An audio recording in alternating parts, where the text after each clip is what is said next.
இது வரைக்கும் gate kids சேனலை சப்ஸ்கிரைப் பண்ணாதீங்க, உடனே சப்ஸ்கிரைப் பண்ணுங்க. அப்படியே அந்த பெல் சிம்பளையும் பிரஸ் பண்ணுங்க. எங்களுக்கான subscriber increase. Hello viewers, Krishnagiri மாவட்டத்தை சேர்ந்தவர் சிலம்பரசன். இவர் நடிகர் ரஜினிகாந்த் மீது ஒசூர் டவுன் போலீஸ் நிலையத்தில் ஒரு புகார் மனு கொடுத்துள்ளார். அந்த புகார் மனுவில் அவர் கூறியிருப்பதாவது: தூத்துக்குடியில் ஸ்டெர்லைட் ஆலைக்கு எதிராக அகிம்சை வழியில் போராடியவர்களை காவல்துறையினர் தீவிரவாதிகளை சுடுவதைப் போல அறவழியில் போராட்டம் நடத்தியவர்கள் மீது துப்பாக்கி சூடு நடத்தியதில் 13 பேர் உயிரிழந்துள்ளனர். ஆனால் தூத்துக்குடிக்கு சென்ற நடிகர் ரஜினிகாந்த் அகிம்சை வழியில் போராடி உயிர் தியாகம் செய்தவர்களை கொச்சைப்படுத்தும் வகையில் எதிர்மறையான கருத்துக்களை செய்தியாளர்களின் சந்திப்பில் பேசினார்.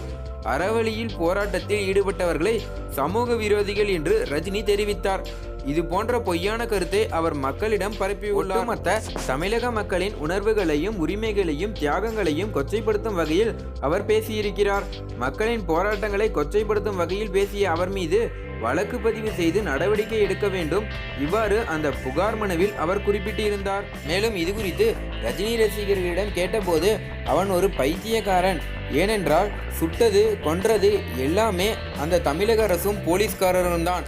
குற்றம் செஞ்சவங்கள இவங்க எதுவுமே பண்ண மாட்டாங்க, விட்டுருவாங்க. ஆனால் அதை பற்றி ஏதாவது ஒன்று சொல்லிட்டா அது தப்பு இது தப்புன்னு பேச மட்டும் வந்துடுவாங்க. அவன் கம்ப்ளைண்ட் கொடுத்த போலீஸும் தான் அதுக்கு உடந்த.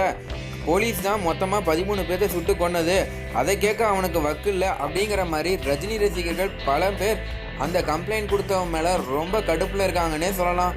மேலும் இந்த தகவல் குறித்து நீங்கள் என்ன நினைக்கிறீங்க, யார் மேலே தப்புன்னு நினைக்கிறீங்க அப்படிங்கிறத கீழே கமெண்ட் பண்ணுங்கள். மேலும் இந்த தகவல் உங்களுக்கு பிடிச்சிருந்துச்சுன்னா மறக்காமல் லைக் பண்ணி ஷேர் பண்ணுங்கள்.